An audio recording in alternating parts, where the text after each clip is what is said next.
ഇതെന്ന് പറഞ്ഞാൽ ഭയങ്കര ഒഴുക്കാണ്. ചാലക്കുടി പുഴ അങ്ങ് അപ്പുറത്താണ്. അപ്പൊ അവിടെ നിന്ന് വരുന്ന ശക്തമായിട്ടുള്ള ഒഴുക്കാണ് ഈ കാണുന്നത്. ഇതിലും ശക്തിയായിരുന്നു. ഇന്നലെ ഞങ്ങള് ഇവിടം വരെയാണ് വെള്ളം ഉണ്ടായിരുന്നത്. ഇവിടം വരെ വെള്ളം ഉണ്ടായിരുന്നു. ആ സമയത്ത് ഞങ്ങൾക്ക് ഇവിടെ വന്ന് നിൽക്കാനോ ഇവിടെ വന്ന് എന്തെങ്കിലും ഒരു രക്ഷാപ്രവർത്തനം നടത്താനോ ഞങ്ങൾക്ക് സാധിക്കുന്നില്ല. നമ്മളിപ്പോ നിൽക്കുന്നത് ഞങ്ങളിപ്പോ നിൽക്കുന്നതാണ് ഈ ബിൽഡിംഗ് ആണ്, ഇടിഞ്ഞു വീണ് കിടക്കുന്ന ബിൽഡിങ്. ഈ ബിൽഡിങ്ങിലാണ് ഇപ്പോഴും ആളുകൾ എന്താ പറയാ മണ്ണിന്റെ അടിയിൽ അകപ്പെട്ട് ഈ ബിൽഡിംഗ്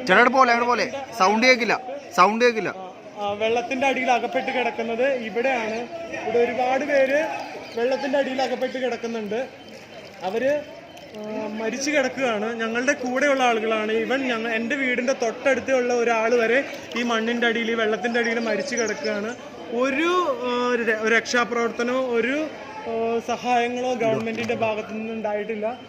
ഇത് പഴയ ബിൽഡിംഗ് ആണ്, പള്ളിയുടെ. ഇവിടെയാണ് കുറേ ഫാമിലീസ് എന്താ പറയാ ഈ പ്രശ്നം ഉണ്ടായപ്പോൾ, ഈ പ്രളയം ഉണ്ടായപ്പോൾ അതിൽ നിന്ന് രക്ഷ നേടാൻ വേണ്ടി ഇതിൻ്റെ അകത്തേക്കാണ് കയറിയത്.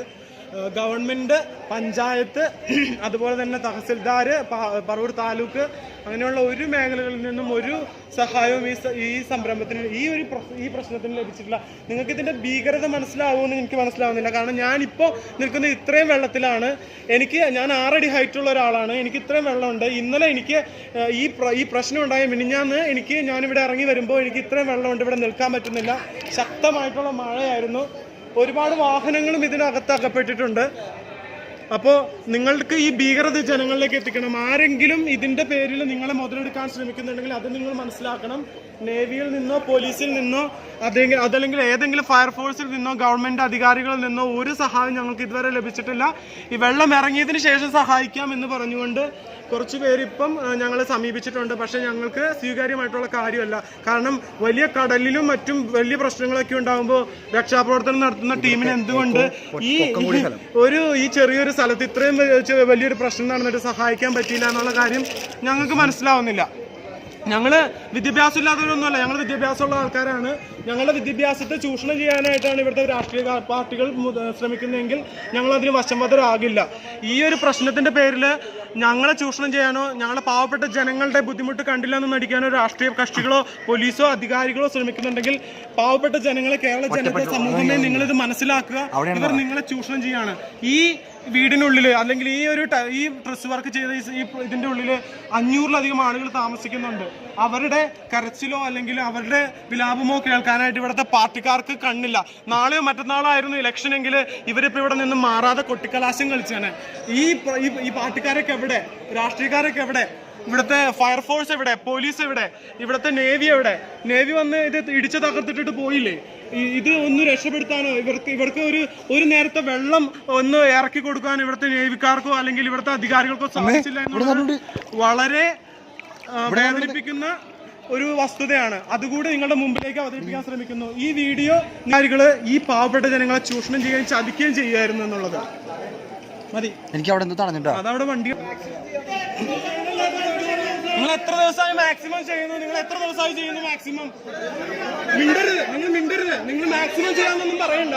നിങ്ങൾ കടലില് ഒരു ഷിപ്പ് മുങ്ങിക്കഴിഞ്ഞാൽ നിങ്ങൾ എങ്ങനെ പോയി രക്ഷാപ്രവർത്തനം നടത്തും?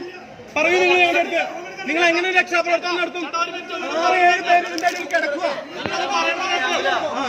നിങ്ങളെ കുറിച്ചല്ല ഞാൻ പറഞ്ഞ, ഇവിടുത്തെ ഗവൺമെന്റിനെ കുറിച്ച്, ഇവിടുത്തെ പോലീസിനെ കുറിച്ച്, ഇവിടുത്തെ ഫയർഫോഴ്സിനെ കുറിച്ച്. Don't tell anything. Please be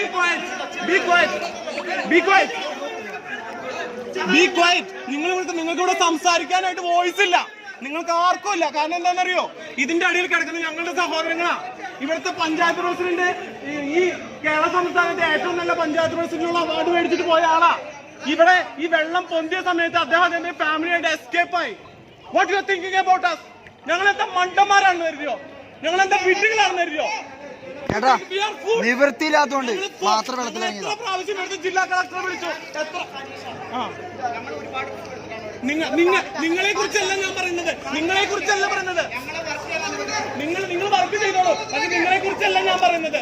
നിങ്ങളെ കുറിച്ച് ഞങ്ങൾ പറഞ്ഞില്ല. ഇവിടുത്തെ police, government, fire force, navy, what they are doing? They are nothing doing. Maybe they are helping someone, but they are not doing anything with us.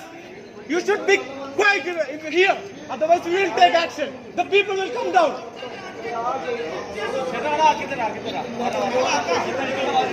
വേണ്ട വേണ്ട, നിങ്ങളുടെ സഹായം വെള്ളം ഇറങ്ങിയതിനു ശേഷം ഞങ്ങൾക്ക് വേണ്ട. വെള്ളം ഇറങ്ങിയതിനു ശേഷം നിങ്ങളുടെ സഹായം ഞങ്ങൾക്ക് വേണ്ട. ഇതിപ്പോ ഇന്നലെ വൈകുന്നേരം ആയപ്പോ 24 hours കഴിഞ്ഞു. എന്താ പറയാ, ഒരു മനുഷ്യന്റെ ശരീരം വെള്ളത്തിന്റെ ഇടയിൽ 24 മണിക്കൂർ കഴിഞ്ഞു. ഒന്നും രണ്ടും ആളല്ല, 6 പേരാണ് ഇതിന്റെ അടിയിൽ കിടക്കുന്നത്.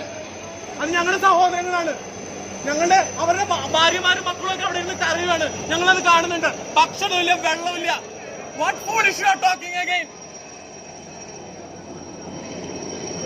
അതിന് വേണ്ട നിങ്ങളുടെ സഹായം, നിങ്ങളുടെ ഹെൽപ്പ്. ഈ വെള്ളം താഴ്ന്നിട്ടാണെങ്കിൽ ഞങ്ങൾക്ക് വേണ്ട. ഞങ്ങൾക്ക് കൈയും കാലും ഉണ്ട്.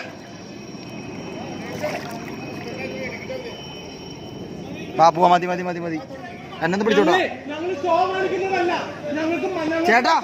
നിവൃത്തിയോട് വെള്ളത്തിൽ ഇറങ്ങിയതാ. Saneesh be quiet. ഞാൻ നിന്നോടല്ല പറയുന്നത്. Saneesh be quiet. വാ വാ വാ, മതി മതി. എന്നെ പിടിച്ചോ, എന്നെ പിടിച്ചോ.